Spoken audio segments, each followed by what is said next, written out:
Welcome to my YouTube channel मैं wizard by Karan sir. बच्चों, एक बार आप सभी का फिर से जोरदार स्वागत है मेरे यूट्यूब चैनल पे। और 11th क्लास के मेरे प्यारे प्यारे भाइयों, आज मैं आपके लिए बेटा आज जो चैप्टर लेके आया हूँ वो स्ट्रेट लाइन। मेरा स्कूल टाइम से बहुत ही फेवरेट रहा यार ये चैप्टर, और आपको इतना मज़ा आएगा इस चैप्टर में क्योंकि आपको इतनी सारी अच्छी अच्छी चीज़ें सीखने को मिलेगी। अगर आपको अपनी कोऑर्डिनेट ज्योमेट्री वाला पार्ट स्ट्रॉन्ग करना है ना बेटा, मैथ्स में आप जानते हैं जिस तरह से अलजेब्रा होती है, ट्रिग्नोमेट्री होती है, कोऑर्डिनेट ज्योमेट्री। आप सभी बच्चे 10th क्लास में चैप्टर पढ़ के आए थे कोऑर्डिनेट ज्योमेट्री। तो बेटा उस कोऑर्डिनेट ज्योमेट्री वाले चैप्टर की जो बेसिक बातें हैं वो आप लोगों को पता होनी चाहिए पहले। कि वहाँ पे हमने देखा था डिस्टेंस फॉर्मूला क्या होता है, वहाँ पे हमने देखा था सेक्शन फॉर्मूला क्या होता है, और वहाँ पे हमने देखा था कि अगर हमें ट्राइंगल का एरिया निकालना है तो हमें क्या करना है। अगर कोई बच्चा ये चीज़ें भूल चुका है ना, तो वो मेरे 10th क्लास के लेक्चर देखे पहले।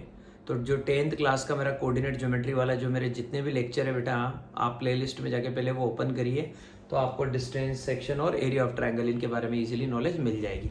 अब आज अपन सीधी बात कर रहे हैं किसके बारे में, स्ट्रेट लाइन वाले चैप्टर के बारे में। बहुत फेवरेट चैप्टर है, बहुत ही स्टूडेंट फ्रेंडली है, मजा आएगा इस चैप्टर में। सबसे पहले तो मैं आपको बता दूं बेटा कि हमारे चैप्टर का नाम है स्ट्रेट लाइन।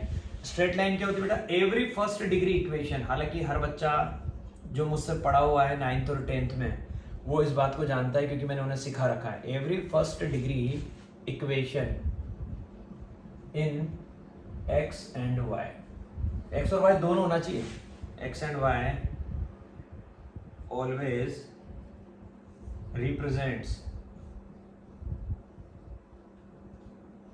Straight line.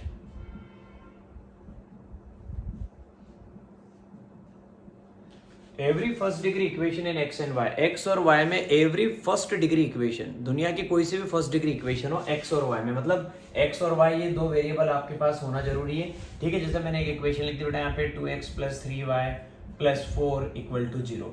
तो बेटा इस तरह की दुनिया की कोई सी भी इक्वेशन हमेशा किसको रिप्रेजेंट करेगी? हमेशा रिप्रेजेंट करेगी एक स्ट्रेट लाइन को। तो इसके लिए एक जनरल फॉर्म हमने पढ़ी थी जो हमने 10th क्लास में भी देखा था और 9th में भी देखा था, ax + by + c = 0। वहां पे आप क्या कहते थे? ये linear equation in two variable के स्टैंडर्ड फॉर्म है। तो बेटा जो linear equation in two variable के स्टैंडर्ड फॉर्म होती है ना, वही हमारी स्ट्रेट लाइन की क्या होती है? वही हमारी स्ट्रेट लाइन की जनरल फॉर्म होती है। क्यों? क्योंकि every linear equation in two variable will represent a straight line. आपको याद आ रहा हो तो जब अपन कभी भी 9th में और 10th में इसका ग्राफ बनाते थे तो ग्राफ हमेशा क्या आता था? Straight line. क्यों? क्योंकि ये स्ट्रेट लाइन की जनरल फॉर्म होती है, इसलिए ये मजा आया करते थे बेटा वहां पे। तो मैं बोलता भी था आपको कि 11th में एक चैप्टर आएगा स्ट्रेट लाइन, वहां पे आपको देखने को मिलेगा। तो स्ट्रेट लाइन की जनरल फॉर्म क्या होती है बच्चों? ax + by + c = 0। और ये इसकी डेफिनेशन है। अगर कोई आपसे पूछे कि भैया स्ट्रेट लाइन की डेफिनेशन क्या है, तो आप क्या कहेंगे? Every first degree equation in x and y. तो जो स्ट्रेट लाइन की जो जनरल फॉर्म होती है दोस्तों वो होती है ax + by + c = 0। ये हमारी स्ट्रेट लाइन की जनरल फॉर्म है। और यहाँ पे बच्चों ए बी सी दुनिया का कोई सा भी रियल नंबर हो सकता है। ए बी सी दुनिया का कोई सा भी रियल नंबर हो सकता है। और एक्स और वाई दोनों क्या हैं बच्चों? वेरिएबल्स हैं। एक्स और वाई दोनों क्या हैं? वेरिएबल्स। तो पहले तो स्ट्रेट लाइन के बारे में आपको ये बात समझ में आनी चाहिए कि स्ट्रेट लाइन जो होती है उसकी जनरल फॉर्म क्या होती है। जनरल फॉर्म होती है ax + by + c = 0। अब आपको सबसे शानदार कॉन्सेप्ट पढ़ाने वाला हूं मैं इस चैप्टर का, जो इस चैप्टर की सबसे प्यारी और सबसे इंपॉर्टेंट चीज है और है बड़ी आसान। उसके बाद ही आपको कहानी समझ में आने लगेगी। Slope of a line. Line का स्लोप क्या होता है बेटा? लाइन का स्लोप अगर आपको कभी भी जिंदगी में निकालना है, शानदार ट्रिक बताऊंगा। लाइन का स्लोप क्या होता है? तो बेटा अगर लाइन का स्लोप निकालना है तो सबसे पहले तो हम ये कार्टेशियन प्लेन बनाएंगे और हम इस कार्टेशियन प्लेन में कोई लाइन बनाएंगे, क्योंकि जब तक लाइन नहीं बनाएंगे तब तक कैसे काम चलेगा। तो मैं लाइन में आप जानते हो बेटा, फॉर एग्जांपल मैंने ये एक स्ट्रेट लाइन बना दी, ये बना दी। ये तो हो गई आपकी एक्स एक्सिस, ये हो गई आपकी वाई एक्सिस, और ये आप जानते हैं बेटा आपका पॉइंट ऑफ इंटरसेक्शन होता है ओरिजिन। अब देखिए बेटा आपने ये जो स्ट्रेट लाइन बनाई ना, इस स्ट्रेट लाइन ने ये जो हमारी एक्स एक्सिस है इसके साथ ये कुछ एंगल बनाया। अब मुझे नहीं पता ये एंगल कितना है, लेकिन कुछ एंगल बनाया। और एंगल को हमेशा मैं एंटी क्लॉकवाइज सेंस में मेजर करूंगा, ऐसे इस तरह से यू एंटी क्लॉकवाइज सेंस में। तो इस स्ट्रेट लाइन ने इस एक्स एक्सिस की पॉजिटिव डायरेक्शन के साथ, एंटी क्लॉकवाइज सेंस में मेजर करने का मतलब क्या है? एक्स एक्सिस की पॉजिटिव डायरेक्शन के साथ कुछ एंगल बनाया। सपोज इस एंगल का नाम क्या है? थीटा।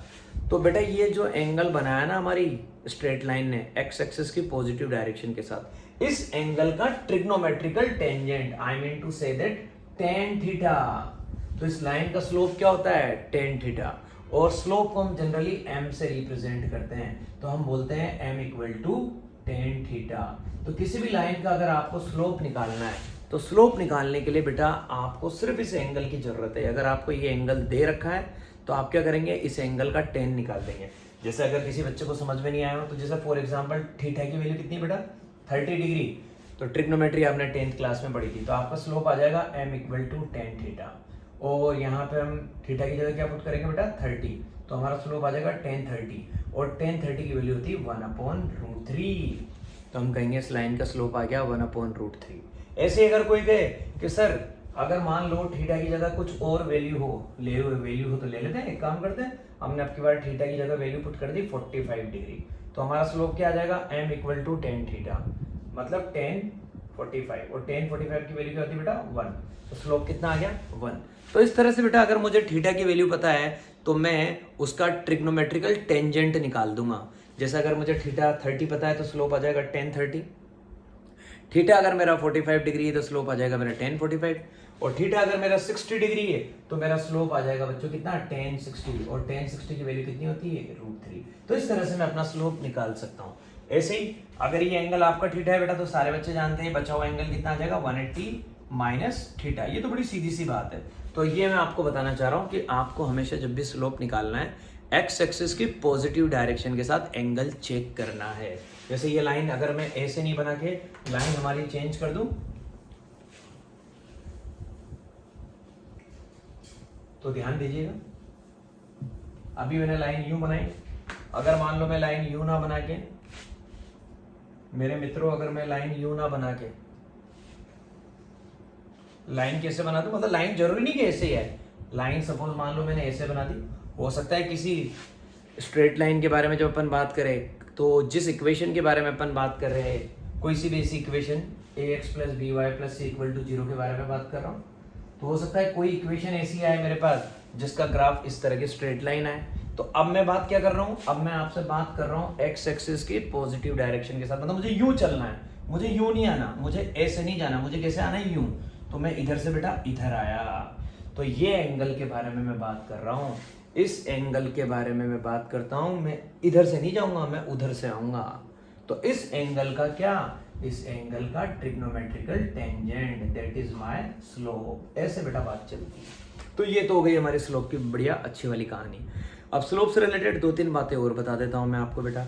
अगर मान लो कभी कोई लाइन, जैसे ये तो स्ट्रेट लाइन यूं जा रही थी, इससे पहले वाली यूं जा रही थी, मान लो कोई स्ट्रेट लाइन एक्स के पैरेलल आ जाए, फॉर एग्जाम्पल जैसे ये, अगर मान लो कोई स्ट्रेट लाइन, क्योंकि हम जानते हैं ना स्ट्रेट लाइन तो यूं भी बन सकती है, अगर मान लो कोई स्ट्रेट लाइन किसके पैरेलल आ जाए, एक्स एक्सिस के पैरेलल, तो बेटा ऐसी कंडीशन में एंगल तो बनना है नहीं, तो हम क्या कहेंगे कि सर कोई एंगल बना ही नहीं। अगर कोई एंगल बना नहीं तो सर थीटा की वैल्यू कितनी है, 0, तो सर हमारा स्लोप कितना आ जाएगा, m इक्वल टू टेन 0, और टेन 0 की वैल्यू कितनी होती है, 0, स्लोप क्या आ जाएगा बेटा, 0। तो अगर कोई स्ट्रेट लाइन एक्स एक्सिस के पैरेलल है तो उस लाइन का स्लोप क्या होता है बच्चों, उस लाइन का स्लोप होता है 0। ये हो गई हमारी कहानी। ऐसे ही अगर कोई स्ट्रेट लाइन एक्स एक्सिस के परपेंडिकुलर है, तो आप अभी जानते ही हैं कि एक्स एक्सिस के परपेंडिकुलर का मतलब क्या होता है, वो वाई एक्सिस के पैरेलल है, मतलब वो वाई एक्सिस ही हो गई इस तरीके से।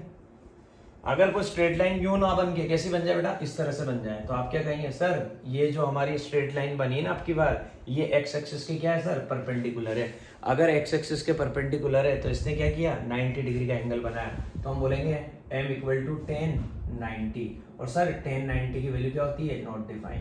तो अगर कोई स्ट्रेट लाइन क्या है बच्चों, एक्स एक्सिस के परपेंडिकुलर है, या फिर डायरेक्टली क्या कह सकते हैं, वाई एक्सिस के पैरेलल है, तो फिर ऐसी कंडीशन में उस लाइन का स्लोप क्या होता है, नॉट डिफाइंड। और अगर एक्स के पैरेलल है तो उसका स्लोप क्या होगा, 0 होगा। ये कुछ काम की बातें थी। अब आपको बहुत अच्छी 1-2 बातें और बताता हूँ कि स्लोप का क्वेश्चन हमारी बुक में किस तरह से दे रखा है। हमारी सरकारी किताब में स्लोप का क्वेश्चन हमें किस तरीके से दे रखा है, देखते हैं। बड़े सीधे क्वेश्चन है 1-2 तो।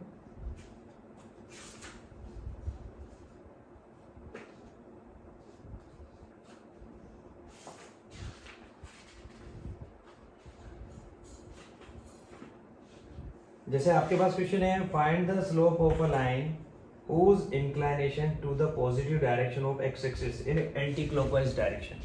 क्वेश्चन कह रहा है कि लाइन का स्लोप निकालो अगर हम आपको एंगल जो दे रहे हैं, एक बार तो हमने आपको एंगल दिया बच्चों कितना 60 डिग्री, एक बार हमने आपको एंगल दिया बच्चों कितना 150 डिग्री, और एक बार हमने आपको एंगल दिया, ये हमारी सरकारी किताब में नहीं है, ये मैं आर डी शर्मा साहब को कुछ क्वेश्चंस बता रहा हूँ बच्चों, तो कोई फर्क नहीं पड़ रहा। ये मैंने जानबूझ के ऐसे एंगल इसलिए लिए क्योंकि अगर मान लो थीटा कभी 90 से बड़ा है, जैसे यहाँ पे 90 से बड़ा है, यहाँ पे 90 से बड़ा है, तो थीटा क्या हो गया हमारा ऑब्ट्यूस एंगल, तो ऐसी कंडीशन में हमारा स्लोप क्या आएगा बच्चों नेगेटिव आएगा, क्योंकि हम जानते हैं ये सेकंड क्वाड्रेंट में है, ये भी सेकंड क्वाड्रेंट में है, और सेकंड क्वाड्रेंट में टेन हमेशा क्या होता है बच्चों नेगेटिव होता है। तो ये मेरी बात आप हमेशा ध्यान रखना। अभी इसके बारे में तो बात कर ही ली थी। अगर हमारा एंगल कितना है बेटा 60 डिग्री, तो हमारा स्लोप कितना आएगा m इक्वल टू 1060, और 1060 की वैल्यू कितनी होती है √3, तो m की वैल्यू आ गई √3। चलो सवाल खत्म। आपकी बार क्या दे रखा है बेटा, आपकी बार दे रखा है 10 150। मैं मुझे तो स्लोप निकालना है ना, तो जो भी एंगल आएगा मैं उसका क्या निकालता हूँ ट्रिग्नोमेट्रिकल टेंजेंट 10 150। अब 10 150 कैसे निकालते हैं, देखिए जिन बच्चों ने 10th में अच्छे से ध्यान नहीं दिया वो समझना। 10 150 निकालने के लिए मैं क्या करूँगा 10 90 प्लस 60, मैंने लिख दिया 10 90 प्लस 60। और अगर मैं 90 के मल्टीपल के बारे में बात करता हूँ, हमेशा याद रखना अगर मैं 90 के मल्टीपल के बारे में बात करूंगा तो कन्वर्जन होगा। कन्वर्जन मतलब 10 किस में कन्वर्ट होता है, 10 कन्वर्ट होता है कोट में, और फिर उसके बाद ये देखना है, पहले तो लिख दीजिए आप cot 60, 10 90 plus theta, 10 90 plus theta का मतलब होता है बच्चों कोट थीटा। फिर ये देखना है कि ये कौन से क्वाड्रेंट में है, आप कहेंगे सर ये सेकंड क्वाड्रेंट में है, और सेकंड क्वाड्रेंट में 10 हमेशा क्या होता है बेटा नेगेटिव, तो आगे क्या लगा देंगे हम माइनस, ये ट्रिक होती है। और कोट 60 कितना आएगा, कोट 60 आएगा मेरे भाइयों, जो 10 30 होता है वो कोट 60 होता है, तो 10 30 कितना था 1/√3, तो कोट 60 आ जाएगा 1/√3, आंसर आ जाएगा माइनस का 1/√3। ये इसकी कहानी खत्म हुई। 120 पे चलते हैं, आंसर आएगा स्लोप m इक्वल टू 10 120। आप क्या कहेंगे सर इसको भी वैसे लिख देते हैं, कैसे 10 90 प्लस 30 लिख दिया सब। जैसे 90 प्लस 30 लिखा, आप क्या कहेंगे सर ये तो 90 के मल्टीपल में चल रहा है, 90 का क्या ओड मल्टीपल, ओड मल्टीपल बोल रहा हूँ मैं, 90 का ओड मल्टीपल, तो आप कहेंगे सर ये तो 90 के ओड मल्टीपल में चल रही है कहानी, इसका मतलब आप कन्वर्जन कर दिया, तो 10 कन्वर्ट हो गया किसमें कोट में, आंसर आ गया कोट 30। लेकिन फिर ये चेक करना होता है कि ये कौन से क्वाड्रेंट में, ये सेकंड क्वाड्रेंट में, और सेकंड क्वाड्रेंट में 10 माइनस होता है, माइनस कोट 30, कोट 30 वही जो हमारा 1060 है, तो आंसर आ जाएगा माइनस का √3। तो ये कुछ इस तरीके के क्वेश्चन थे बेटा जो मैंने आपको बताया। तो ये हो गई हमारी कहानी। अब मैं आपको एक और अच्छी चीज सिखाने वाला हूँ। अब मैं आपको लाइन का स्लोप निकालना सिखाऊंगा। कब, जब लाइन पे मुझे 2 पॉइंट दे रखे हों। तो देखिए लाइन का स्लोप निकालने की अलग अलग कंडीशन होती है। अभी तो मैंने लाइन का स्लोप कब निकाला, जब मुझे ये पता है कि मेरी स्ट्रेट लाइन ने एक्स एक्सिस की पॉजिटिव डायरेक्शन के साथ कुछ एंगल बना रखा है, वो एंगल जो है वो थीटा एंगल बना रखा है। अब मैं लाइन का स्लोप निकालूंगा कौन सी कंडीशन में, slope of a line in terms of, या फिर डायरेक्ट लिखे slope of a line when 2 points, short में लिख दिया मैंने, आर गिवन ऑन इट। अब हम लाइन का स्लोप तब निकालना जानेंगे जब हमें लाइन पे 2 पॉइंट पता हो। भाई हमें पता है कि जो लाइन होती है उस पे इनफाइनाइट पॉइंट होते हैं, तो कोई से भी अगर मैंने 2 पॉइंट ले लिए तो मैं ऐसी कंडीशन में भी लाइन का स्लोप निकाल सकता हूँ अगर मुझे एंगल ना पता हो तो। जैसे ये सबसे पहले मैंने कार्टेशियन प्लेन बनाया दोस्तों, ये बना दिया मैंने मेरा भाइयों मेरा कार्टेशियन प्लेन, और ये भाइयों मैंने आपके लिए एक स्ट्रेट लाइन बना दी। ये तो हो गई हमारी एक्स एक्सिस, ये हो गई हमारी वाई एक्सिस, ये हो गया बच्चों हमारा ओरिजिन। उम्मीद करता हूँ कि लाइन वगैरह आपको अच्छी लगती होगी। बच्चे वैसे कहते हैं कि सर आपकी स्ट्रेट लाइन बड़ी शार्प बनती है, एकदम परफेक्ट बनती है, आपका सर्कल बड़ा अच्छा बनता है। मेहरबानी यार भाइयों आप लोगों की। तो देखिए सबसे पहले तो ये हमने बनाई बेटा हमारी स्ट्रेट लाइन। अब ये हमने हमारी स्ट्रेट लाइन बनाई तो हमने क्या देखा कि यहाँ पे ये एंगल कुछ तो बन रहा है, लेकिन ये मुझे दे ही नहीं रखा। अब अगर मुझे ये एंगल नहीं दे रखा, भाई मुझे ये एंगल नहीं पता, अगर मुझे ये एंगल पता होता तो मैं तो tan थीटा लगा देता ना। लेकिन मुझे इस केस में slope of a line when 2 points are given on it, इस लाइन पे मुझे 2 पॉइंट पता है दोस्तों। एक पॉइंट तो यहाँ पे पता है मुझे P, और एक पॉइंट मुझे यहाँ पे पता है Q। इस पॉइंट P के कोऑर्डिनेट है x1 y1 और इस पॉइंट Q के कोऑर्डिनेट है x2 y2। पर हमें पता है किसी भी पॉइंट के कोऑर्डिनेट क्या होते हैं, x, y की फॉर्म में होते हैं। मुझे इस पॉइंट P के कोऑर्डिनेट पता है, मुझे इस पॉइंट Q के कोऑर्डिनेट पता है। अब मुझसे कहा जा रहा है इस लाइन का स्लोप निकालो। तो बेटा मैं आपको बड़ी शॉर्ट ट्रिक बताता हूँ, एकदम शानदार वाली। हालांकि मैं इसको प्रूव करके भी बता दूंगा, लेकिन मैं आपको इसकी शॉर्ट ट्रिक बताता हूँ। स्लोप को हम m से रिप्रेजेंट करते हैं। कुछ नहीं करना, y में से y को माइनस कर दो, m equal to y2 minus y1 upon x2 minus x1, that is your slope. ये स्लोप निकालने का फॉर्मूला तैयार हो गया आपका, m equal to y2 minus y1 upon x2 minus x1। अब आप लोगों के लिए बता देता हूँ, क्योंकि लास्ट टाइम जब मैं क्लास में पढ़ा रहा था तो बच्चों ने कहा था कि सर जब आप इसकी वीडियो बनाएं इस चैप्टर की तो सर इसका एक बार एक्सप्लेनेशन दे देना। तो इसका एक्सप्लेनेशन दे देते हैं कि भैया ये आया कैसे, m equal to y2 minus y1 upon x2 minus x1। देखिएगा बेटा, आपने क्या किया कि आपको ये एक पॉइंट पता है और आपको ये एक पॉइंट पता है। यहाँ से आप एक परपेंडिकुलर ड्रॉ कर दीजिए x एक्सिस पे, ये कर दिया आपने। और यहाँ से भी आप एक परपेंडिकुलर ड्रॉ कर दीजिए x एक्सिस पे, ये कर दिया आपने वापस एक और परपेंडिकुलर ड्रॉ। इसका नाम दे दीजिए आप कुछ भी, इसका नाम मैंने दे दिया L, इसका नाम दे दिया मैंने बेटा M। और ये जो पॉइंट है ना P, इससे मैंने उस पर भी एक परपेंडिकुलर ड्रॉ कर दिया, ये ड्रॉ कर दिया मैंने मेरे भाइयों एक परपेंडिकुलर इस पे, इसका नाम दे दिया मैंने N। अब आप देखिएगा बेटा, प्रैक्टिकली आप जानते हैं यहाँ से लेके यहाँ तक की जो डिस्टेंस होती है वो x कोऑर्डिनेट होता है। किसका? इस वाले पॉइंट का। इसका मतलब ये जो मुझे दे रखा है O2L, ये तो मुझे पता लग गया ये कितना है, ये x1 है। भैया आपको पता होना चाहिए कि यहाँ से लेके यहाँ तक की डिस्टेंस क्या है, यहाँ से लेके यहाँ तक की डिस्टेंस इस वाले पॉइंट का x कोऑर्डिनेट। तो इस पॉइंट का x कोऑर्डिनेट कितना है, x1, मतलब ये वाली डिस्टेंस कितनी है, x1। और ये वाली जो डिस्टेंस होती है ये क्या होती है बेटा, y कोऑर्डिनेट। ये कितना दे रखा है, y1। तो PL की वैल्यू कितनी आ गई, y1। तो कुछ चीजें हमें पता लग गई है क्या। एक तो मेरे पास आ चुका है कि ये जो OL है, OL कितना है, x1। और PL कितना है, PL, ये कितना है बेटा, y1। उसके बाद आप आ जाइए, अब आगे की कहानी है। मुझे ये जो पॉइंट है Q, इससे मैंने परपेंडिकुलर ड्रॉ किया यहाँ पे। इसका मतलब मुझे यहाँ से लेके वहां तक की जो डिस्टेंस है OM, यहाँ से लेके यहाँ तक की जो डिस्टेंस ये भी मिल चुकी है क्या, इस पॉइंट का x coordinate, that is x2। तो यहाँ से लेके यहाँ तक की ये जो डिस्टेंस होती है ये क्या है, इस पॉइंट का x कोऑर्डिनेट, ये आ गया हमारे पास x2। और उसके बाद बेटा मुझे ये वाली जो डिस्टेंस पता है टोटल यहाँ से लेके यहाँ तक, वो कितनी पता है, y2। तो मैं यहाँ पे एक काम करता हूँ, लिख देता हूँ OM तो कितना है बेटा, x2। और QM कितना है मेरा, y2। यहाँ से लेके यहाँ तक ये टोटल जो डिस्टेंस है ये वाली, ये मुझे पता लग गई कितनी, y2। प्रैक्टिकली मैं देख रहा हूँ अगर यहाँ से लेके यहाँ तक y2 है और ये वाला पार्ट y1 है तो डेफिनेटली QN कितना आ जाएगा, y2 माइनस y1। ये जो QN, ये जो पार्ट है ये कैसे निकालेंगे, इस टोटल में से इसको माइनस कर देंगे। तो QN कितना आ जाएगा, y2 माइनस y1। ये आ गया QN मेरे पास y2 माइनस y1। QN आ गया मेरे पास y2 माइनस y1। तो QN आ चुका है मेरे पास y2 माइनस y1। और ये जो PN है बेटा, ये PN कैसे निकालूंगा, PN बराबर है LM के, क्योंकि ये एक रेक्टेंगल बन चुका है यहाँ पे। और LM कैसे निकालूंगा, LM निकालने के लिए इस टोटल में से इसको माइनस कर दूंगा। तो LM आ जाएगा x2 माइनस x1। तो LM अगर x2 माइनस x1 आ गया तो PN भी आ जाएगा x2 माइनस x1। समझ में आई होगी उम्मीद करता हूँ मैं आप सभी के। अगर ये x2 माइनस x1 आ गया तो PN भी आ जाएगा x2 माइनस x1।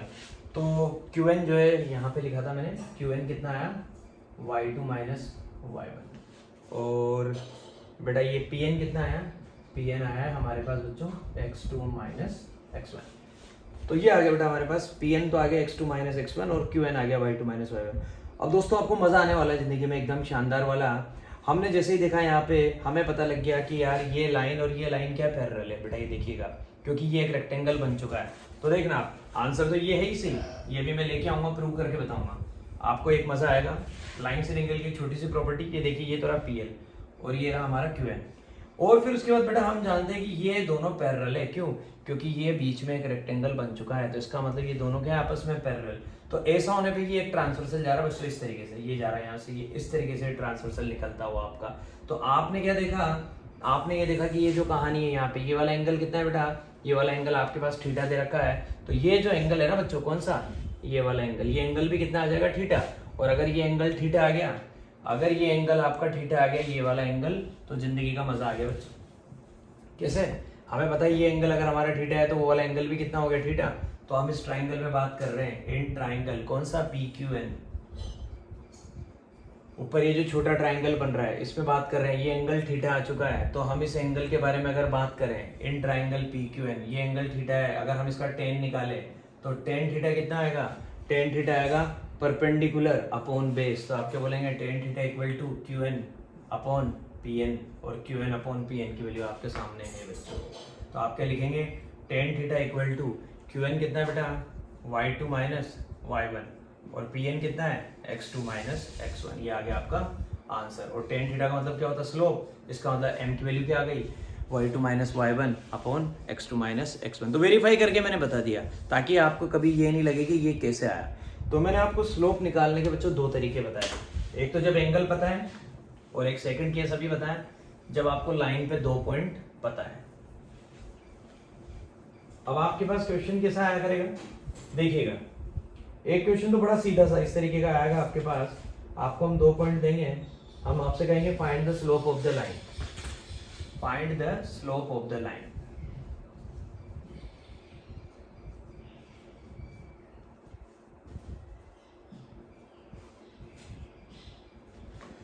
लाइन का स्लोप निकालो, passing through the points, passing through the points. अब जिन पॉइंट से पास हो रही है उनका नाम ये कुछ नहीं दे रहा, मैंने नाम दे दिया, क्योंकि हमेशा नाम देंगे। पहला पॉइंट है ए 3, -2, और सेकंड पॉइंट है बी, वो है बच्चों -1, 4। हमसे कहा जा रहा है कि स्लोप ऑफ द लाइन, उस लाइन का स्लोप निकालो जो इन दोनों पॉइंट से पास हो रही है। तो हम क्या कहेंगे, कोई दिक्कत नहीं है, हम आराम से निकाल देंगे। स्लोप क्या था बेटा, मैंने भी आपको सिखाया था, इसका नाम दे दो x1, इसका नाम दे दो y1, इसका नाम दे दो x2, इसका नाम दे दो y2, क्योंकि पॉइंट के कोऑर्डिनेट x, y की फॉर्म रहते हैं। अभी सिखाया था स्लोप निकालने के लिए m equal to y2 minus y1 upon x2 minus x1। बच्चों का खेल है। y2 कितना बेटा 4 में से माइनस करना है किसको, -2 को। हमेशा याद रखना, पहले माइनस लगाइए, वो खुद माइनस का है, फिर अब उसको लिखिए। x2 का है बेटा -1, फिर अब माइनस करना है किसको, इसको। अब ये तो पॉजिटिव नंबर है, कोई दिक्कत है ही नहीं, माइनस माइनस मिलके ऊपर प्लस हो जाएंगे। 4 + 2 डिवाइडेड बाय -1 -3 -4, 4 + 2 6 आ जाएगा। हम लिखेंगे -6 अपॉन 4, और आंसर आ जाएगा बच्चों -3/2। ये आ गया आपका आंसर। कितना आसान है। तो एक क्वेश्चन तो आपका क्या है, आसानी से 1 नंबर का ऐसा क्वेश्चन बन जाएगा, कभी भी आपको ऐसा क्वेश्चन देखने को मिल जाएगा। क्योंकि मैं भी कई बार क्या है कि पेपर बनाता हूँ तो बच्चों को इस तरीके का क्वेश्चन अक्सर देता हूँ कि हाँ आपके पास 2 पॉइंट है, आप लाइन का स्लोप निकाल के दिखाओ। क्योंकि अभी तो बेसिक चीजें चल रही बेटा, चैप्टर तो क्या है फ्लो में अब धीरे धीरे आना स्टार्ट होगा। तो ये तो हो गई हमारी कहानी, ठीक है सर। अब इसके बाद बेटा एक और बड़ी मजेदार चीज जो आप लोगों को आनी चाहिए, नया कॉन्सेप्ट, एक एक करके हमारे कॉन्सेप्ट आगे बेटा बढ़ते चले जाएंगे। Angle between 2 lines. अब हमारे कॉन्सेप्ट एक एक करके आगे बढ़ते चले जाएंगे। तो स्ट्रेट लाइन में कॉन्सेप्ट बड़े प्यारे प्यारे हैं, बड़े मजेदार हैं, आपको समझ में आने चाहिए। हमें क्या करना बेटा, 2 लाइन के बीच का एंगल निकालना है। इसका मतलब अब की बार क्या कहानी चलेगी कि मैं कार्टेशियन प्लेन बनाऊंगा और 2 लाइन एक साथ बनाऊंगा। तो एंगल बिटवीन 2 लाइंस, 2 लाइंस के बीच का एंगल निकालने का क्या फॉर्मूला होता है, फॉर्मूला भी आपको बताएंगे। पहले आपको एक पिक्टोरियल रिप्रेजेंटेशन करके बता देता हूँ कि मैं किस तरह की बात कर रहा हूँ।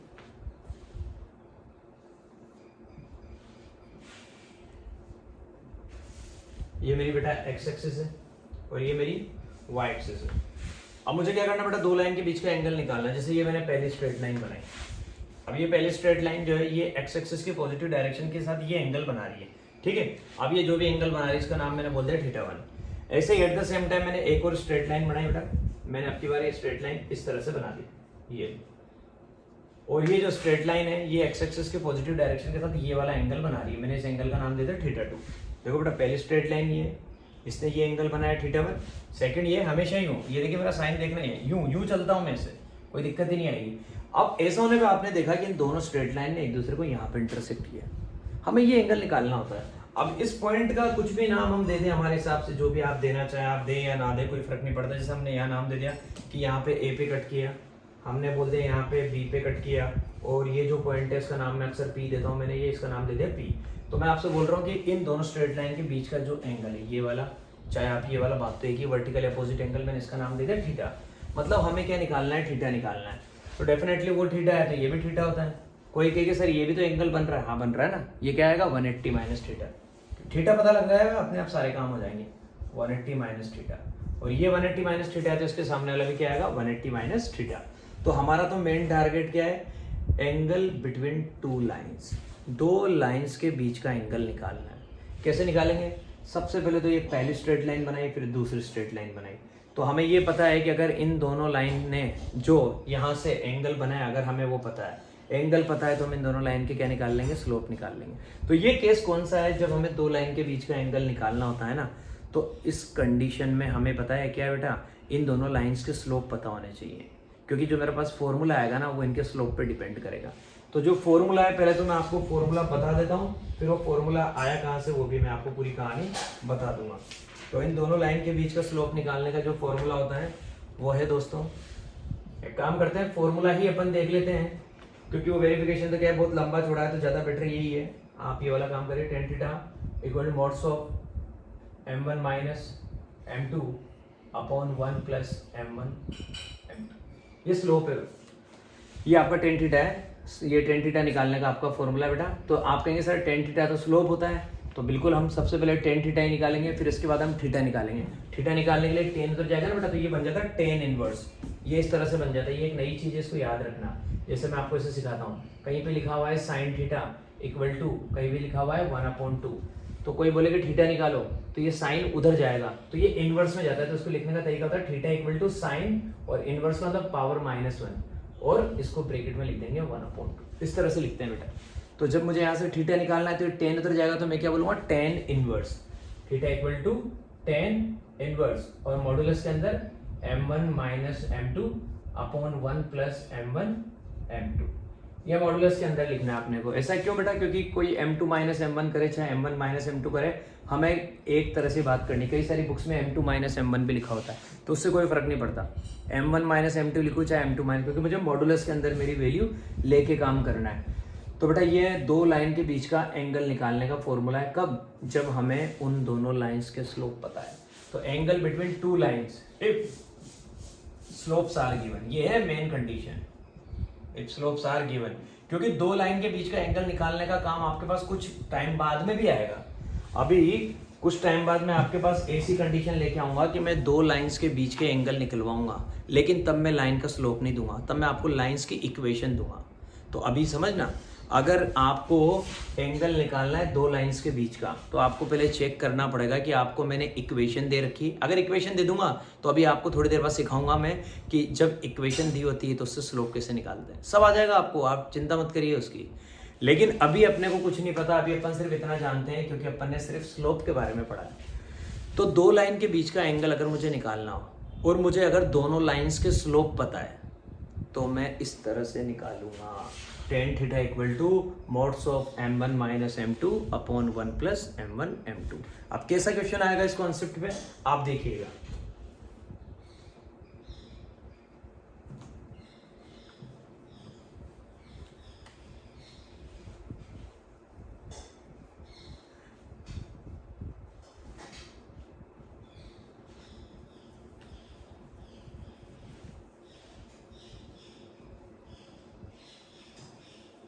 देखिए कैसा क्वेश्चन आएगा बच्चों, देखिएगा।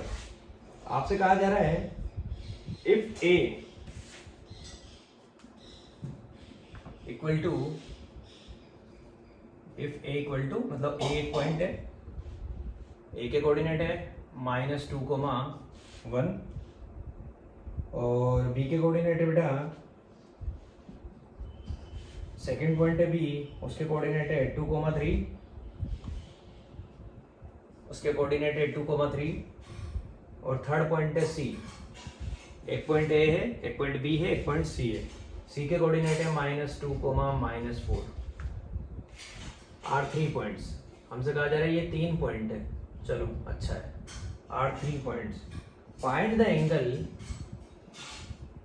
Find the angle between BA and BC, find the angle between BA and BC। आप क्या कहेंगे सर, BA एक लाइन है जो B और A इन दोनों पॉइंट से पास हो रही है। भाई दो पॉइंट से अगर कोई जा रहा है तो अपन क्या बोलेंगे, लाइन बन गई। तो बी ए क्या है, जैसे बी को ए से मिला है, सर बी ए एक लाइन है जो बी और ए से पास हो रही है। सर बी सी एक लाइन है जो बी और सी दोनों से पास हो रही है। तो सर एक काम करते हैं ना, अभी आपने सिखाया था कि अगर 2 पॉइंट के बारे में बात चल रही है तो 2 पॉइंट से जाने वाली लाइन का हम स्लोप निकाल सकते हैं।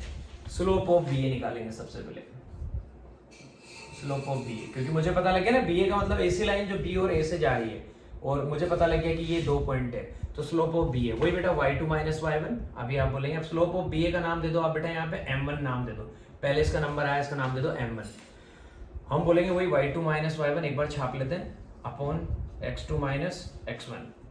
तो slope of B A m1 equal to y2 minus y1 3 minus 1 upon x2 minus x1 2 में से माइनस करना है -2 को, 3 माइनस 1 2 होता है, 2 प्लस 2 मिलकर 4 हो जाएगा, तो 2 प्लस 2 4, 2/4 1/2।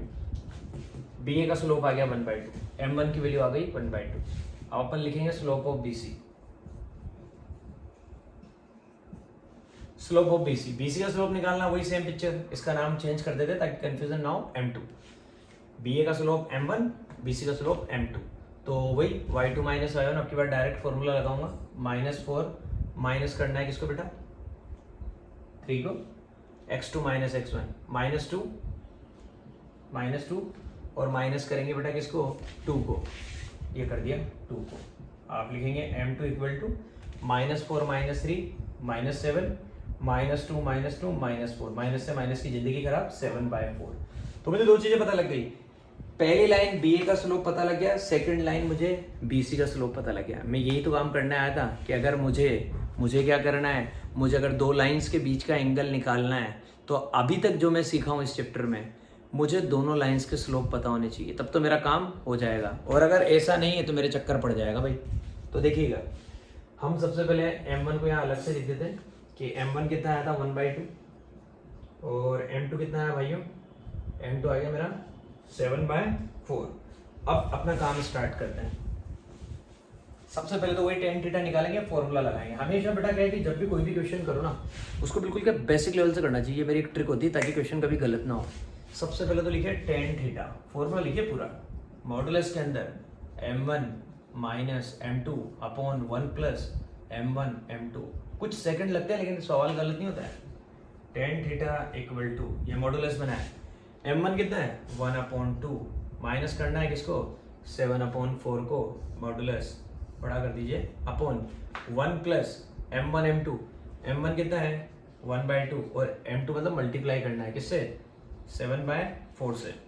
आप कहेंगे सर एलसीएम लेना पड़ेगा सर, 2 और 4 का एलसीएम कितना आ जाएगा 4 आ जाएगा, 2 को 4 से करेंगे 2 आ जाएगा, 2 - 7, ठीक है sir, upon 1 plus 1/2 into 7/4, 1 into 7 7 और 2 इंटू 4 8, 1 प्लस 7/8, क्योंकि 7 को 1 से करेंगे 7, 1 प्लस 7/8। अब क्या करना है बेटा, अब यहाँ पे भी एलसीएम लेना पड़ेगा, तो यहाँ की तो सीधी डायरेक्ट कहानी, न्यूमरेटर तो सॉल्व हो गया, -5/4 डिवाइडेड बाय 8 1 जा 8, 8 प्लस 7 15/8, 15/8 और मॉडुलस के अंदर। अब क्या करना है बेटा, इसका तो यही रखना है, इसका रेसिप्रोकल करना है। तो हम कैसे लिखेंगे देखिएगा जरा, हम लिखेंगे मॉडुलस के अंदर वही हमारा -5/4 और ये मल्टीप्लाई लगाया, 8 रेसिप्रोकल के ऊपर चला गया, 15 हमारा बेटा नीचे आ गया, ठीक है। अब आप कहेंगे सर 4 से 8 2 बार कट रहा है सर 5 से 15 3 बार कट रहा है। तो आपने देखा मॉडुलस के अंदर आंसर आया -2/3, मॉडुलस के अंदर मेरे भाइयों आंसर आया -2/3। मॉडुलस के बाहर अगर मैं इसको निकालूंगा तो आप जानते हैं मॉडुलस के बाहर निकालने का आंसर कितना आ जाएगा, आंसर आ जाएगा मेरे भाइयों कितना 2/3, क्योंकि मेरे को तो जो भी वैल्यू मिलेगी वो मॉडुलस में जो भी मिलती है, अगर पॉजिटिव मिलती है तो पॉजिटिव लूंगा, और अगर मुझे अंदर वैल्यू नेगेटिव मिलती है तो मॉडुलस के बाहर आएगा। तो बेटा आप जानते हैं एब्सोल्यूट वैल्यू हमेशा क्या होती है, पॉजिटिव होती है। 2/3 आ गया, ये किसका आंसर आया, ये tan थीटा का आंसर आया। अब देखना, आप कहेंगे सर tan थीटा आ चुका है 2/3, तो अब मैं कहूँगा कि फिर देर किस बात की मेरे भाइयों, थीटा निकाल दो ना tan इनवर्स करके। तो हम कहेंगे this implies that theta equal to tan, उधर जाएगा तो tan इनवर्स, ऐसे लिखते हैं 10 की पावर -1, और इसको हमेशा डब्बे में लिखो, ज़्यादा अच्छा लगता है। Theta equal to tan inverse 2/3, ये हो गई हमारी कहानी खत्म। तो मैंने दोनों लाइन के बीच का एंगल निकाल दिया, कब, जब मुझे दोनों लाइंस के स्लोप पता थे। अब चलते हैं आगे बेटा नए कॉन्सेप्ट की तरफ, मजा आता जाएगा आपको, चिंता मत करिए, चीजें मैं एकदम शानदार शानदार लाता रहूंगा। अब एक कोलिनियर वाला कॉन्सेप्ट और लेके आ रहा हूं। कोलिनियर वाला कॉन्सेप्ट आपने ना 10th क्लास में भी पढ़ा था कि जब 3 पॉइंट कोलिनियर होते हैं, पहली बात तो कोलिनियर का मतलब क्या होता है ये आपको समझ में आना चाहिए। ये मैंने 10th में भी बहुत अच्छे से पढ़ाया था मेरे भाइयों, और यहाँ पे भी मैं आप लोगों को सिखाने वाला हूँ, तो यहाँ पे भी आप लोग मेरी बात पे ध्यान दीजिएगा। देखिए कोलिनियर का मतलब क्या होता है, भाई आपसे कोई बोले कि कोलिनियर का मतलब क्या होता है, कोलिनियर का मतलब बेटा 3 या 3 से ज्यादा पॉइंट, पहली बात तो ये, क्योंकि 2 पॉइंट तो हमेशा कोलिनियर है पूरी जिंदगी। अगर कोलिनियरिटी की बात करेंगे ना तो 3 या 3 से ज्यादा पॉइंट के लिए बात करते हैं, 3 और मोर पॉइंट्स, इस तरह से चलता है, 3 और more points are said to be collinear.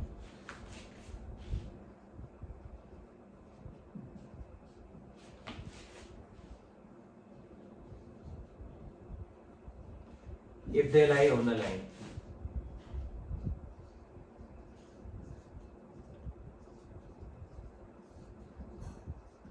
अगर वो एक ही लाइन पे लाई करे तो फॉर एग्जांपल ऐसे, जैसे ये एक लाइन है, इसी पे ए आ रहा है, इसी पे बी आ रहा है और इसी पे बेटा आपका सी आ जाए, तो आप क्या कहेंगे, सर ये तीनों पॉइंट ए बी सी एक ही लाइन पर आ रहे हैं, इसलिए इन तीनों पॉइंट्स को हम क्या कहेंगे, हम इन तीनों पॉइंट्स को कोलिनियर कहेंगे। तो ये कोलिनियर का फंडा होता है कि कोलिनियर का मतलब क्या है। अब यहाँ पे कोलिनियर अगर मुझे 3 पॉइंट को बताना होता है तो मैं बेटा कुछ बातें तो 10th क्लास से ऑलरेडी जानता था कि अगर कोई मुझसे कहे कि 3 पॉइंट कोलिनियर है तो आप उससे क्या समझते हैं। तो 10th क्लास में 2 चीजें मैं समझ के आया था। पहला तो मैं डिस्टेंस फॉर्मूला के रेस्पेक्ट में समझ के आया था, पहला कॉन्सेप्ट तो मैं डिस्टेंस फॉर्मूला के रिगार्डिंग समझ के आया था। मैं 10th में कहा करता था कि अगर 3 पॉइंट एबीसी कोलिनियर हैं तो इसका मतलब होता है A B plus B C equal to A C. पहली चीज तो मैंने ये समझी थी वहां पे, A B plus B C equal to A C. ये चीज मुझे पता थी कि अगर 3 पॉइंट कोलिनियर है तो ऐसा होता है। ये कहानी किस पे टिकी हुई है, डिस्टेंस फॉर्मूला पे टिकी हुई है। फिर एक कहानी मैंने और सीखी थी कि अगर 3 पॉइंट कोलिनियर हैं तो उससे मेरे पास मेरी जिंदगी में एक और लॉजिक होता है, अगर ये तीनों पॉइंट कोलिनियर है तो क्या इनसे कभी ट्रायंगल बन सकता है। आप कहेंगे सर नहीं बन सकता। अगर इनसे ट्रायंगल नहीं बन सकता तो उस ट्रायंगल का एरिया क्या हुआ, 0। इसका मतलब आप क्या कहेंगे, if 3 points A B C are collinear then area triangle A B C equal to 0। ये 2 कॉन्सेप्ट तो मैं 10th में पढ़ के आ चुका। फिर 11th में क्या करूँगा, कुछ नया करूँगा। अब उन नए में देखना आप क्या नया करूँगा, यहाँ बातें करूँगा स्लोप के रिगार्डिंग। भाई हमने इस चैप्टर को स्टार्ट करते ही एक ही बात के बारे में सबसे ज़्यादा पढ़ा, स्ट्रेट लाइन की जनरल फॉर्म देखी, उसके बाद हम एक ही एक बात कर रहे हैं, स्लोप स्लोप स्लोप। स्लोप बड़ी इंपॉर्टेंट चीज़ है लाइन का। तो मान लो कभी आपको जिंदगी में इस पॉइंट ए के कोऑर्डिनेट ना पता हो, इस पॉइंट बी के कोऑर्डिनेट ना पता हो, इस पॉइंट सी के कोऑर्डिनेट ना पता हो, अगर आपको ये चीज़ है और आपने सीधा सीधा कहा कि सर मैं तो डिस्टेंस फॉर्मूला लगाना चाहता हूँ, तो मैं आपसे क्या कहूँगा, पॉइंट के कोऑर्डिनेट नहीं पता तो डिस्टेंस कैसे निकालेंगे। तो आप कहेंगे सर अगर डिस्टेंस नहीं निकाल सकते तो फिर इसका मतलब सर हम तो ये काम भी नहीं कर सकते कि अगर ट्रायंगल एबीसी का एरिया 0 करना हो, तो क्योंकि अगर एरिया ट्रायंगल एबीसी 0 करना है तो आप जानते हैं ट्रायंगल का एरिया निकालने का फॉर्मूला, उसमें भी इन तीनों पॉइंट्स के कोऑर्डिनेट की रिक्वायरमेंट होती है। तो 10th क्लास की ये बातें तो हुई। चलो अब 11th क्लास में अगर मुझे इन तीनों पॉइंट को कोलिनियर के बारे में बात करनी तो क्या नया सीखने वाला हूँ। तो नया ये सीखने वाला हूँ, मेरी बात सुनना भाइयों, कि मुझे इस तरह से कहानी पता होती है कि जैसे फॉर एग्जाम्पल ये मैंने आपके लिए पहले फोटो बनाया बेटा शानदार, ये मैंने कार्टेशियन प्लेन बनाया, एक्स एक्सिस बना दी, वाई एक्सिस बना दी। ये बेटा मैंने एक स्ट्रेट लाइन बनाई। अब मैं बोल रहा हूँ इस स्ट्रेट लाइन पे आपके पास 3 पॉइंट है, तीनों इसी पे हैं। एक पॉइंट यहाँ पे भाइयों ए, एक पॉइंट यहाँ पे मेरे दोस्तों बी, और एक पॉइंट यहाँ पे मेरे भाइयों सी। तो आपने क्या देखा कि इस लाइन पे 3 पॉइंट है, इसका मतलब तीनों कोलिनियर है, क्योंकि पॉइंट कोलिनियर कब होते हैं, जब वो एक ही लाइन पे लाई करें। तो मैंने इस लाइन पे 3 पॉइंट ले लिए। तो आपसे मैं बोल रहा हूँ कि बेटा ये तीनों पॉइंट क्या हो गए, कोलिनियर। तो ऐसी कंडीशन में पता है स्लोप वाला क्या रिजल्ट होता है, ऐसी कंडीशन में स्लोप वाला ये रिजल्ट होता है बच्चों, स्लोप ऑफ, जो स्लोप इसका होगा वही स्लोप उसका होगा, slope of A B equal to slope of BC। ये मेरी बात याद रखना, बस मजा आ जाएगा जिंदगी का। अगर 3 पॉइंट कोलिनियर है तो बेटा ऐसी कंडीशन में उनका स्लोप इक्वल होता है। स्लोप इक्वल से मतलब slope of A B equal to slope of B C, ये कहानी है बेटा यहाँ पे। अब क्वेश्चन कैसा होगा देखिएगा, क्वेश्चन में आपको कतई कोई दिक्कत नहीं आने वाली।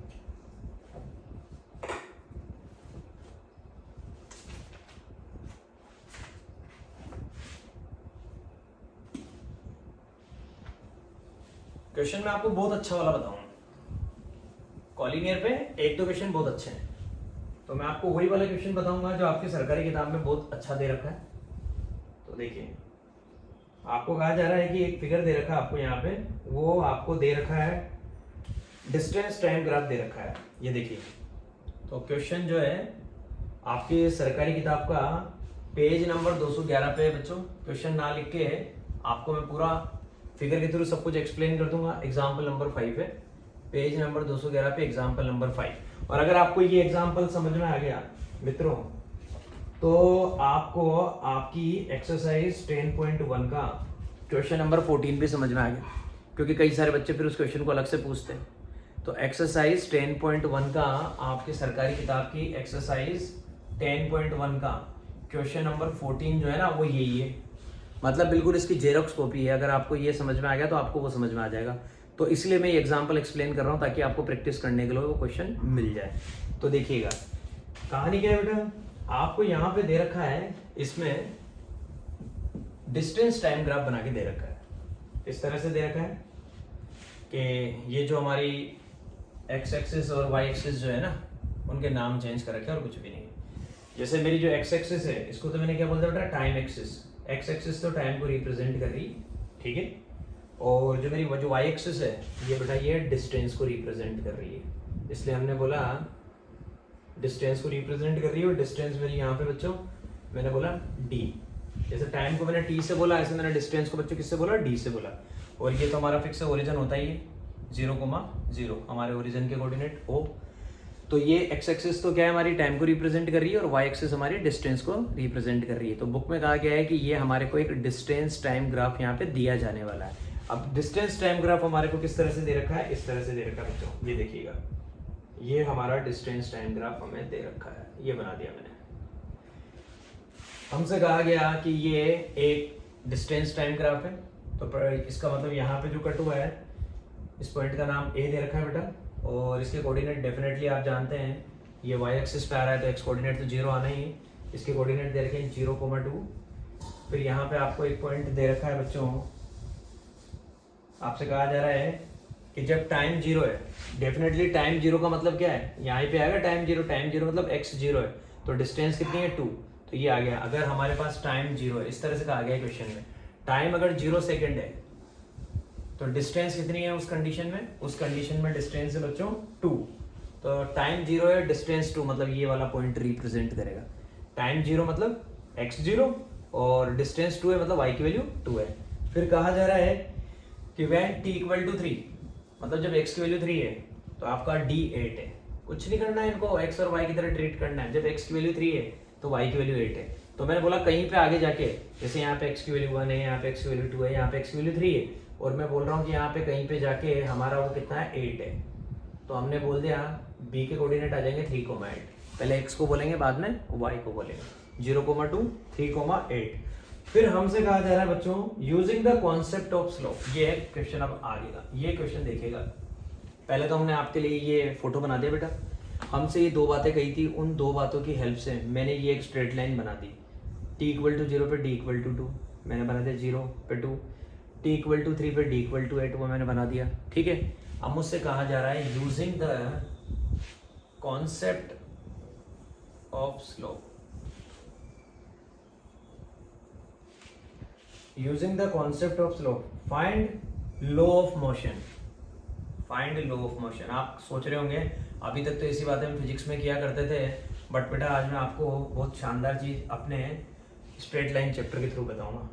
Find low of motion. Low of motion मतलब क्या, that is how distance depends upon time. Low of motion का मतलब कुछ भी नहीं है, ये बताना है कि डिस्टेंस जो है ना वो टाइम पर किस तरह से डिपेंड कर रही है।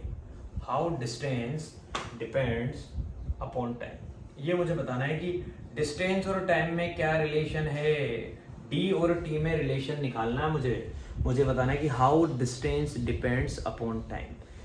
तो मुझे ये बताना है, तो मैंने क्या किया कि भैया मुझे नहीं पता, मैंने कहीं पे जाके इस लाइन पे एक पॉइंट ले लिया मेरे भाइयों सी। मैंने कहीं पे जाके इस लाइन पे एक पॉइंट ले लिया सी, क्योंकि मैं जानता हूँ लाइन पे इनफाइनाइट पॉइंट होते हैं। एक पॉइंट यहाँ की इसकी हेल्प से आ गया, एक पॉइंट इसकी हेल्प से आ गया।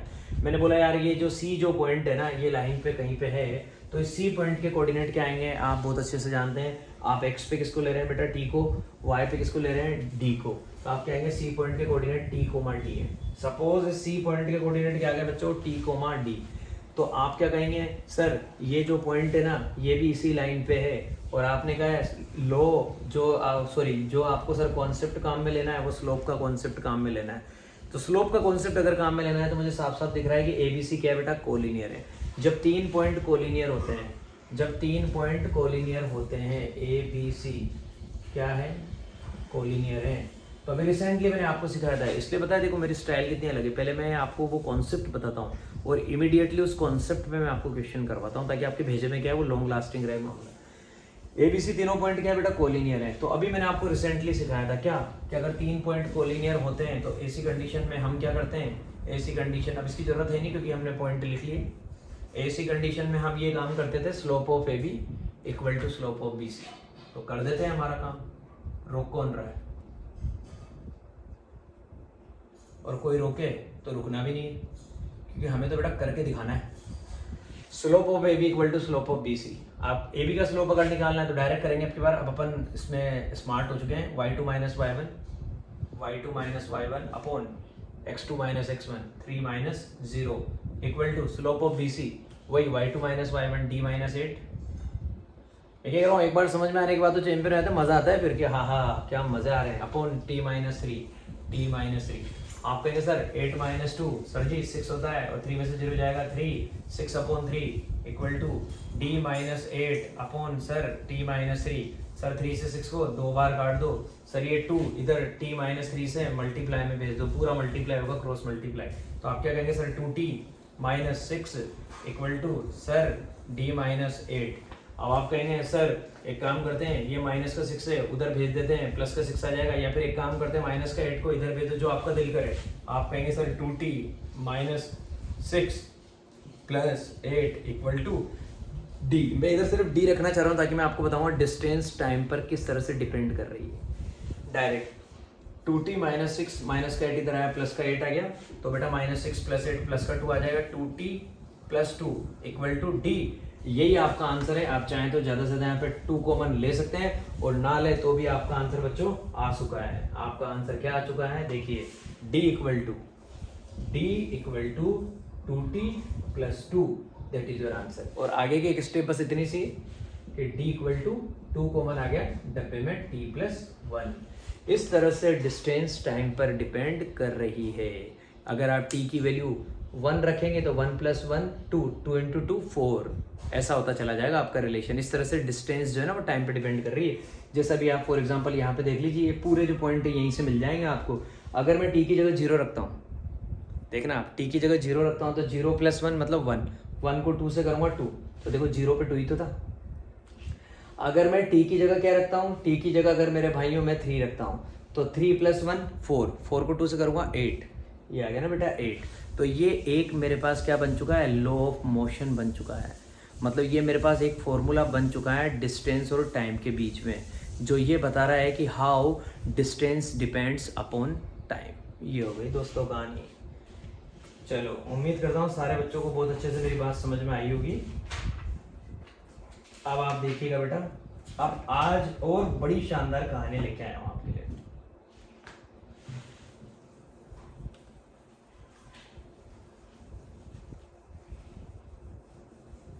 अब जो मेरा टॉपिक है बहुत प्यारा है, बोर किसी को नहीं होने दूंगा मैं। स्ट्रेट लाइन वाले चैप्टर में मेरा वादा रहता है, हालांकि मेरा वादा मैक्सिमम चैप्टर्स में रहता है, और मुझे अपने आप पे इतना प्राउड है सिर्फ इसलिए आप लोगों के फेथ की वजह से कि मैं बच्चों को बोर होने नहीं देता हूँ। बच्चे बड़ा एंजॉय करते हैं मेरी क्लास में। चाहे बच्चा 9th का हो, 10th का हो, 11th का हो, 12th का हो, या फिर छोटी क्लासेस का बच्चा हो। छोटी क्लासेस के बच्चों को भी बहुत मजा आते हैं, कभी कभी छोटी क्लासेस के बच्चों को भी स्पेशल लेक्चर देने पड़ते हैं बेटा। तो देखिए अब हमारा जो नया जो टॉपिक है वो है इंटरसेप्ट। हालांकि इस बात के बारे में मैं उन बच्चों को बताता आया हूं जो बच्चे मेरे फाउंडेशन के बेस में 9th और 10th में पढ़ा करते हैं। Intercepts of a line on the axis. Intercept का मतलब क्या होता है? Intercepts of a line, line के इंटरसेप्ट कहां पे? एक्सेस पे। एक्सेस अगर मैं इस तरह से बोलता ना एक्सेस, इसका मतलब ये क्या है? एक्सिस का प्लूरल होता है। एक्सेस मतलब दोनों को मिला के बोल रहा हूं, x axis and y axis both. तो इंटरसेप्ट क्या होता है देखना बेटा, बहुत सीधी सी चीज है। जब तक मैं ये कार्टेशियन प्लेन बना के फिगर नहीं बनाऊंगा आपको ये बात समझ में नहीं आती, इसलिए मैंने सबसे पहले कार्टेशियन प्लेन बनाया। बच्चों ये मेरी एक्स एक्सिस है, ये मेरी वाई एक्सिस है। अब हम बात कर रहे हैं intercepts of a line. Line के इंटरसेप्ट से हम क्या समझते हैं देखिएगा बेटा, जैसे मैंने ये एक स्ट्रेट लाइन बनाई। अब इस स्ट्रेट लाइन को जब मैंने बनाया तो मैंने क्या चेक करा कि यार ये जो स्ट्रेट लाइन है ना, ये तो हमारा ओरिजिन है। मैं कई बार लिखता नहीं हूँ लेकिन आप याद रखिएगा, इस स्ट्रेट लाइन ने एक्स एक्सिस को तो यहाँ पे कट कर दिया और इस स्ट्रेट लाइन ने at the same time y axis को यहाँ पे कट कर दिया। तो बेटा इस स्ट्रेट लाइन ने एक्स एक्सिस को यहाँ पे कट किया और वाई एक्सिस को यहाँ पे कट किया। तो ये जो हमारा ओरिजिन है ओ, यहाँ से लेके यहाँ तक की डिस्टेंस को क्या बोलेंगे हम? ओ ए। तो ये ओ ए कुछ ना कुछ होगा ना, तो इस डिस्टेंस को बोलते हैं बच्चों एक्स इंटरसेप्ट। जो एक्स पे टुकड़ा कट हुआ वो एक्स इंटरसेप्ट। इसका मतलब ओ ए इक्वल टू एक्स इंटरसेप्ट। कितनी आसान बात है। और जो y एक्सिस पे टुकड़ा कट हुआ किसका? लाइन का। तो y एक्सिस पे लाइन का ये पार्ट कट हुआ कितना? OB। तो इस OB को मैं बोलता हूं भाइयों y इंटरसेप्ट। इतनी सी बात थी यार, ये मैं आपको सिखाना चाह रहा था कि इंटरसेप्ट का मतलब क्या होता है। x पे जो पार्ट कट हुआ ओरिजिन से, जहां पे उसने इंटरसेक्ट किया ये वाला पार्ट, तो इसको बोलते हैं x इंटरसेप्ट। और ओरिजिन से y पे जो पार्ट कट हुआ कहाँ पे इंटरसेक्ट किया? इसने b पे। तो ये OB जो है इसको हम बोलते हैं बेटा y इंटरसेप्ट। अब आप जानते हैं इंटरसेप्ट आपके पॉजिटिव भी हो सकते हैं, नेगेटिव भी हो सकते हैं। इस कंडीशन में आपके दोनों इंटरसेप्ट पॉजिटिव हैं। जैसे फॉर एग्जांपल ये OA की जो लेंथ है हमने इसको क्या बोल दिया? A। हम बोल रहे हैं OA की लेंथ A है और OB की लेंथ को मैंने क्या बोल दिया? B। तो x इंटरसेप्ट कितना आ गया बेटा? A। इसका मतलब मुझे इस पॉइंट A के कोऑर्डिनेट पता लग जाते हैं क्या? A, 0। और मुझे इस बी पॉइंट के भी कोऑर्डिनेट पता लग जाते हैं क्योंकि वाई एक्सिस पे 0 होता है ना, 0, b। तो आपको ये बात आनी चाहिए क्योंकि इसका बड़ा इंपॉर्टेंट यूज आएगा। अगर ये स्ट्रेट लाइन यूं नहीं जाके देखना, आप बता देता हूँ, बच्चे कहते हैं कई बार कि सर इंटरसेप्ट जो है क्या हमेशा पॉजिटिव आएगा? इंटरसेप्ट कुछ भी हो सकता है, पॉजिटिव भी हो सकता है, नेगेटिव भी हो सकता है। अगर मेरी स्ट्रेट लाइन यूं नहीं जाके, मेरी स्ट्रेट लाइन यू नहीं जाके कैसे चली जाती दोस्तों? ऐसे चली जाती। तो आप क्या कहते हैं? सर आपका x इंटरसेप्ट अब नेगेटिव हो गया क्योंकि इधर x नेगेटिव होता है लेकिन y तो पॉजिटिव है। तो ये अक्कल हमेशा लगा के ध्यान रखना। अगर लाइन यूं कट कर रही है तो इसका मतलब ये चीज y इंटरसेप्ट तो क्या है बेटा? पॉजिटिव। लेकिन इधर चले गए ना तो x इंटरसेप्ट क्या हो गया मेरा? नेगेटिव। तो अगर लाइन ऐसे कट कर रही है तो x इंटरसेप्ट तो नेगेटिव है बट y इंटरसेप्ट पॉजिटिव है। ये इंटरसेप्ट की कहानी खत्म। इसके बाद देखिएगा बेटा,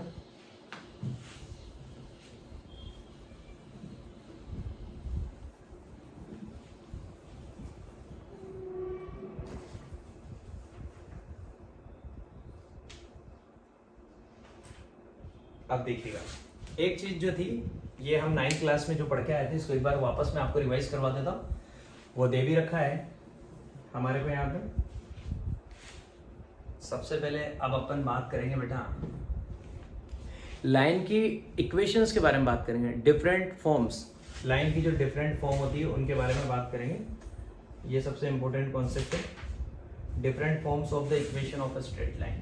उसी में मैं ले आऊंगा, चलो उसको पहले मैं अलग से बताना चाह रहा था लेकिन मैं उसी में ले आऊंगा। Different forms of the equation of a straight line, of the equation of a straight line. Different forms of the equation of a straight line. Straight line की मैं आपको अलग अलग तरीके के अलग अलग फॉर्मेट में आपको बताऊंगा कि स्ट्रेट लाइन की अलग अलग तरीके से इक्वेशन, जैसे अभी तक आप जो पढ़ के आए ना, सिर्फ आप एक ही फॉर्म पढ़ के आए, वो है आपकी जनरल फॉर्म। अभी तक आप लोगों ने क्या पढ़ा कि स्ट्रेट लाइन की सिर्फ जनरल फॉर्म होती है ax + by + c = 0। अभी तक आप सिर्फ इसी फॉर्म के बारे में जानते हैं कि जो आपकी स्ट्रेट लाइन होती है आप उसके बारे में क्या जानते हैं। मैं आपसे पूछूं कि यार बेटा स्ट्रेट लाइन जो है ना उसकी इक्वेशन बताओ, तो आप क्या कहेंगे, सर स्ट्रेट लाइन की हमें जनरल फॉर्म पता है ax + by + c = 0। अब मैं आपके पास स्ट्रेट लाइन की वो फॉर्म्स लेके आऊँगा जो आप आज दिन तक नहीं जानते थे, जो 11th में पहली बार आपकी ज़िंदगी में जन्म लेगी। तो डिफरेंट फॉर्म्स, सबसे इंपॉर्टेंट कॉन्सेप्ट है अभी, different forms of the equation of a straight line. तो यहाँ पे जो सबसे पहली जो फॉर्म आती है, स्ट्रेट लाइन की अलग अलग फॉर्म्स होती है। तो देखिए यहाँ पे जो सबसे पहली फॉर्म आती है वो है मेरे दोस्तों स्लोप इंटरसेप्ट फॉर्म।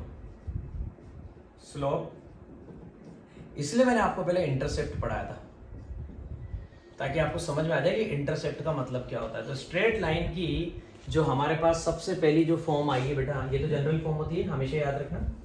तो स्ट्रेट लाइन की हमारे पास जो सबसे पहली फॉर्म आई है उसका नाम है स्लोप इंटरसेप्ट फॉर्म। नाम सब कुछ बता देता है, स्लोप इंटरसेप्ट फॉर्म। मतलब इस केस में मुझे लाइन का स्लोप पता होता है और मुझे इंटरसेप्ट पता होता है। अब आप पूछेंगे सर इंटरसेप्ट कौन सा, यहाँ पे जो इंटरसेप्ट पता होता है वो होता है वाई इंटरसेप्ट। ये सबसे इंपॉर्टेंट चीज है यहाँ पे,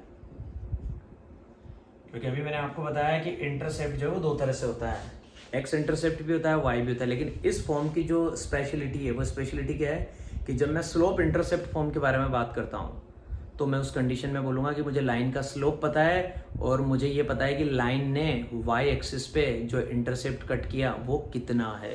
तो स्लोप इंटरसेप्ट फॉर्म का जैसे पिक्टोरियल रिप्रेजेंटेशन देखिए, फिर फॉर्म में भी आपके सामने बताऊंगा कि फॉर्म क्या होती है, या पहले आपको फॉर्म बता देते हैं। स्लोप इंटरसेप्ट फॉर्म होती है बेटा इस तरह से, y = mx + c। अगर दुनिया में कभी भी आपको इस तरह से कोई भी इक्वेशन नजर आ रही है y = mx + c, जैसे मैं लिख दूं यहाँ पे y = 2x + 3, या मैं कुछ भी लिख दूं वॉट एवर y = 2x + 3, या मैं आपके सामने लिख दूं y = -4x + 2, कुछ भी ऐसा मैं आपके लिए लिख दूं, तो आप क्या कहेंगे, सर ये y = mx + c का फॉर्मेट है।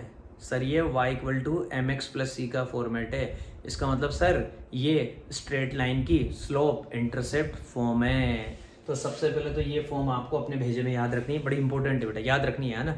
कुछ चीज़ें आपको याद करनी पड़ेगी कि इंटरसेप्ट फॉर्म क्या होती है, y = mx + c। अब यहाँ पे c का मतलब क्या होता है, m का मतलब क्या होता है, ये मैं आपको बताने वाला हूँ। क्योंकि x और y के बारे में तो आप जानते हैं बेटा, x और y तो फिक्स है, वो तो आपके क्या है बेटा, वेरिएबल है, तो वो तो रहेगा ही सही। तो आपको y = mx + c के बारे में बताते हैं दोस्तों। देखिएगा आपने क्या देखा बेटा कि ये आपकी एक स्ट्रेट लाइन है, ये बना दिया हमने, ये आपकी एक्स एक्सिस हो गई दोस्तों, ये आपकी वाई एक्सिस हो गई।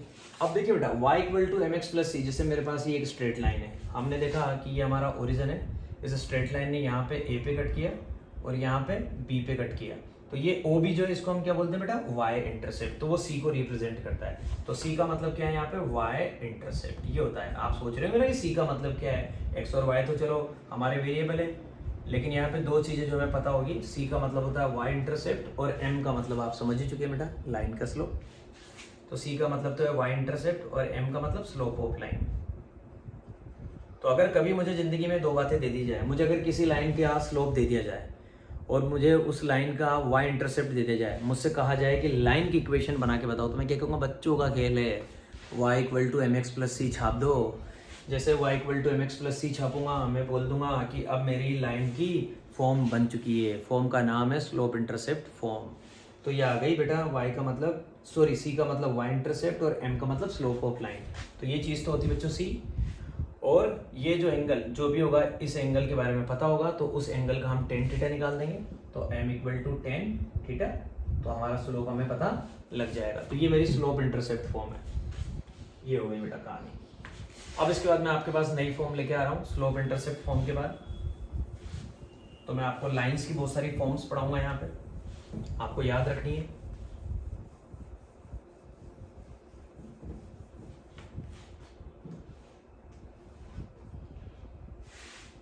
या एक काम करते हैं, क्वेश्चन कर लेते हैं, फिर 1 बाय 1 आपके सामने लेते चलेंगे। जैसे इसका क्वेश्चन कैसा आएगा, बच्चे अगर पूछते हैं तो इसका क्वेश्चन बता देते हैं। क्वेश्चन है find the equation of a line. Question है find equation of a line with slope,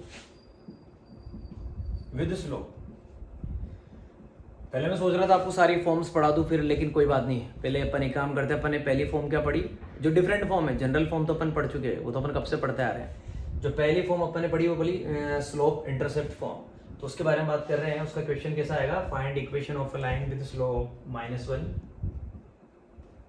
-1 and cutting off an intercept of 4, cutting off an intercept of 4, cutting off an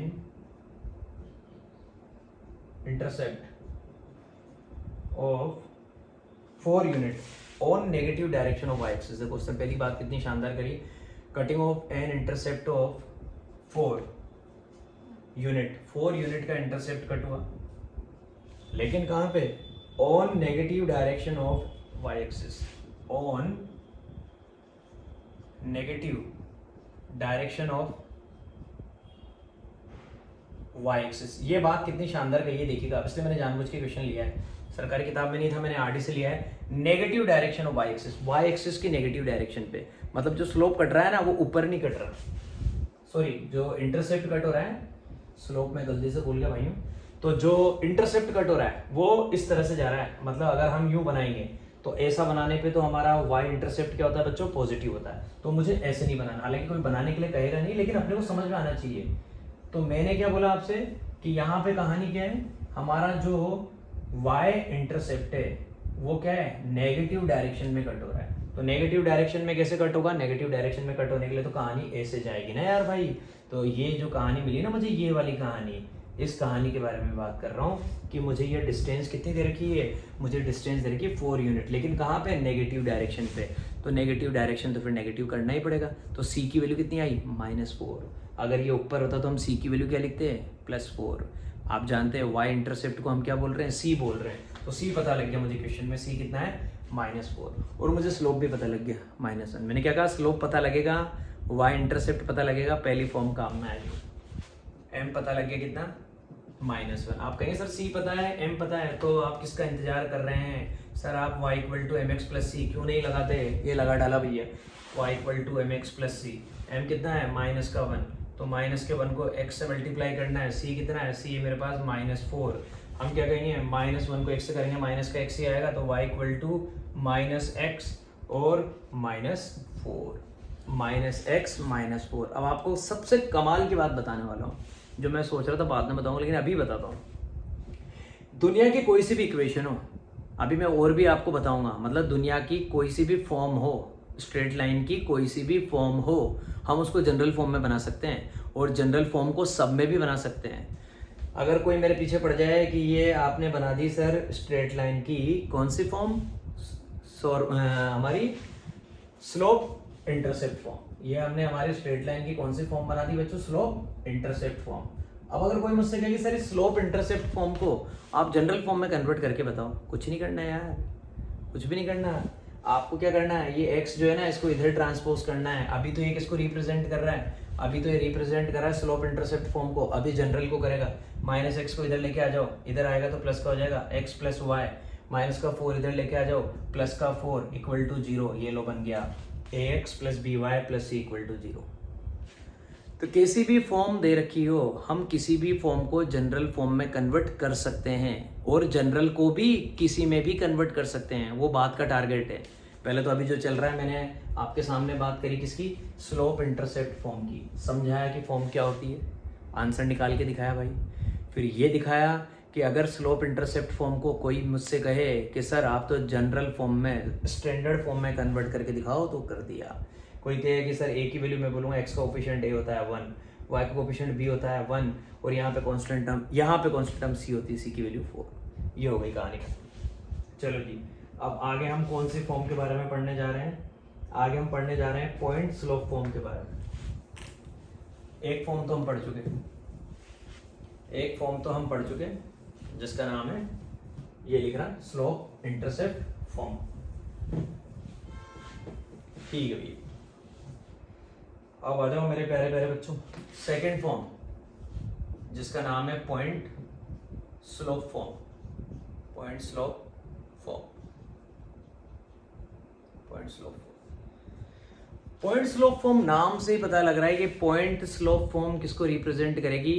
point slope form का मतलब हुआ कि आपकी straight line किसी point से पास होनी चाहिए और आपको उस लाइन का स्लोप पता होना चाहिए।